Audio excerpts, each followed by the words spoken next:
Hi there, I'm Anu Mandabati of anumandabati.com and founder of Impact Leadership for Women. Today we're going to be talking about how leadership is a juggling act. Just like many things in life, right? So what are the things that leaders should juggle? Well, there's three things. I know there might be many more that you might be juggling, but there's three things that as a leader you should always be juggling and making sure that you are keeping track of. The first thing is business outcomes. That's clear, that's always a priority, so that's a given.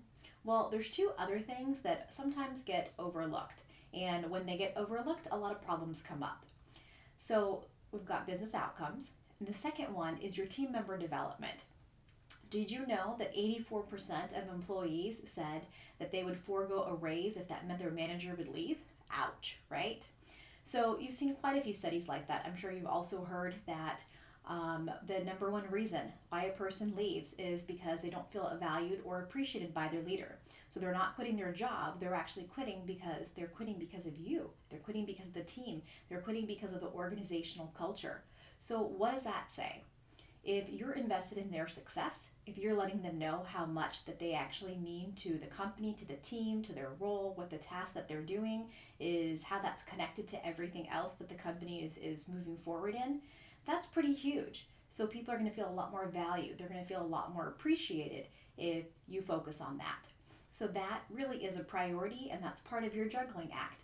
Well, what's the third one? It's your development. And this is the one that gets most overlooked because of time constraints, because of whatever it might be. Most people focus on the first two. They focus on business outcomes, and then they focus on team member development. And sometimes the team member development only happens when things go awry, if there's a lot of problems. And obviously we want you to focus on team member development as a given. Every single week, have your one-on-one or your team meetings, making sure that you're providing some sort of learning opportunity because you really want to keep people engaged. So going back to you, how are you keeping yourself engaged? How are you contributing to your own self-growth? So much of the time, we're focusing on business priorities, we're putting out fires, we're cleaning up messes, and you're not really taking the time out to focus on your growth.